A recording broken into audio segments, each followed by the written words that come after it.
dire che il disturbo da gioco d'azzardo è un problema enorme dal punto di vista sanitario ed è un problema di assoluta rilevanza anche di ambito sociale.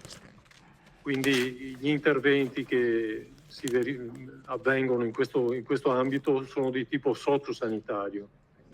Quindi l'azienda ULSS 3 Serenissima opera attraverso i propri organi interni, diciamo, le strutture organizzative interne, affinché appunto si rispetti questo obiettivo che è quello della tutela della salute e garanzia, diciamo, della parte più debole della popolazione che può essere coinvolta in questo problema che, come dicevo, è un problema sanitario e anche sociale. Il nostro articolo 32 della Costituzione parla di tutela della salute come interesse collettivo e diritto dell'individuo. Quindi la tutela della salute è nel contempo un diritto individuale e un obiettivo della collettività. Da questo punto di vista le attività vengono finanziate attraverso 2 linee di finanziamento. La prima riguarda i livelli essenziali di assistenza ed è stabilita dalla legge di bilancio del 2014 e sono 50 milioni di euro all'anno per appunto queste attività che riguardano il gioco d'azzardo patologico, come veniva chiamato fino a poco tempo fa. Oggi si chiama disturbo da gioco d'azzardo e la definizione si basa sul manuale DSM-5, che è il manuale diagnostico, diciamo, che utilizzano gli psichiatri e gli psicologi nelle loro attività. Questa è la prima linea di finanziamento e quindi riguarda le attività ordinarie delle aziende ULSS. La seconda linea di finanziamento, sono tutte e 2 linee di finanziamento che provengono alla Regione da parte del livello nazionale, quindi dal Ministero della Salute, e l'altra linea di finanziamento è un fondo ministeriale vincolato che è stabilito invece dalla legge di bilancio 2015 ed è un provvedimento che prevede una quota di 44 milioni di euro attualmente all'anno, di cui 3 milioni 608 alla Regione Veneto. Nel caso di Ilea invece la quota, diciamo, destinata al gioco d'azzardo per il Veneto attualmente è 4 milioni 111 mila euro a livello regionale. Abbiamo visto con i dati che ha presentato il dottor Margutti che la raccolta complessiva sul gioco ammonta ormai a 150 miliardi di euro, che sono una somma superiore al Fondo Sanitario Nazionale, per darvi la dimensione del fenomeno. Fenomeno sempre più pervasivo nella nostra società e che diciamo, spinge i tecnici, gli operatori a trovare sempre nuovi sistemi di intercettazione dei pazienti. Uno dei problemi più gravi da questo punto di vista è il fatto che le persone si rivolgono ai servizi solo quando sono disperate e quindi c'è un livello di intercettazione che attualmente è basso, ma le aziende appunto stanno cercando di sviluppare processi di avvicinamento sempre più efficaci, come quello di cui parlava il dottor Margutti, che è appunto un'applicazione per gli smartphone che consente un contatto diretto anche da parte degli utenti, non attraverso direttamente il servizio, ma attraverso un applicativo che consente di superare questo stato di disagio, lo stigma, come viene chiamato dai tecnici del settore. Quindi i nostri operatori sono sempre più spinti a sviluppare due profili, quello dell'intercettazione precoce delle persone affette da disturbo da gioco d'azzardo, e l'altro livello è quello del sistema di garanzie che può essere costruito intorno al giocatore problematico. Questo sistema di garanzie, diciamo, ha gli elementi più evidenti nella tutela legale e nella tutela diciamo, del patrimonio del giocatore.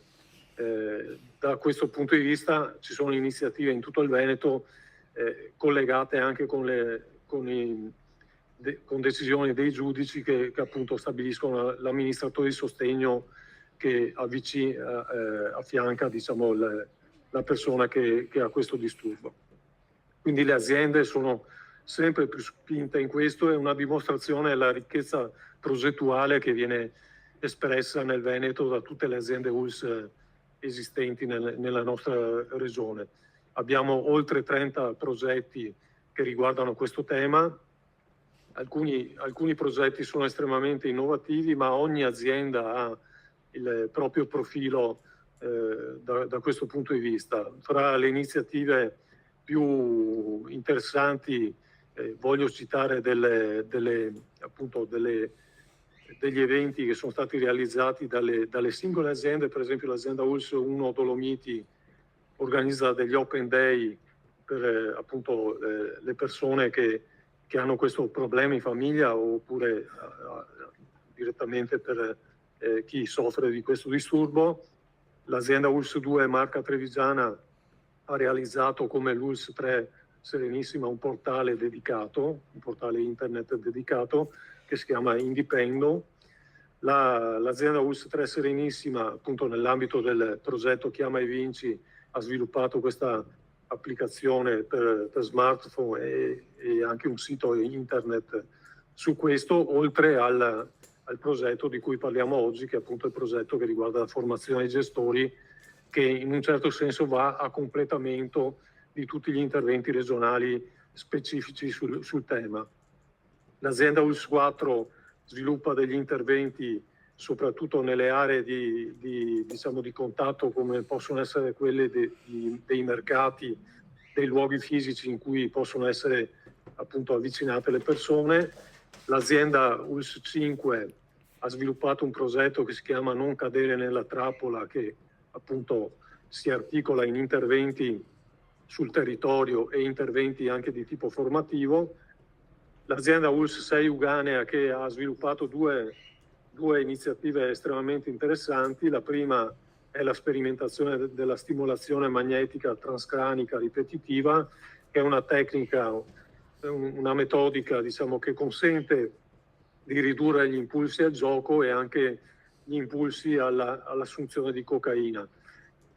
Oltre a questa iniziativa, l'ULSS 6 ha sviluppato un intervento che va sotto il nome di LOL, Lab on Life, è un laboratorio dedicato ai giovani che appunto si avvicinano al gioco d'azzardo problematico, ed è un intervento sviluppato con i visori di realtà aumentata. L'ULSS 7 Pedemontana ha sviluppato delle equip, delle micro equip su questi temi, che appunto sviluppano la loro attività nel territorio, e l'ULSS 8 invece ha un progetto che si chiama Io non mi gioco. Poi se volete vi diamo anche l'elenco di queste iniziative. E quindi l'ULSS 9 ha un'iniziativa appunto che si chiama Esci dai giochi.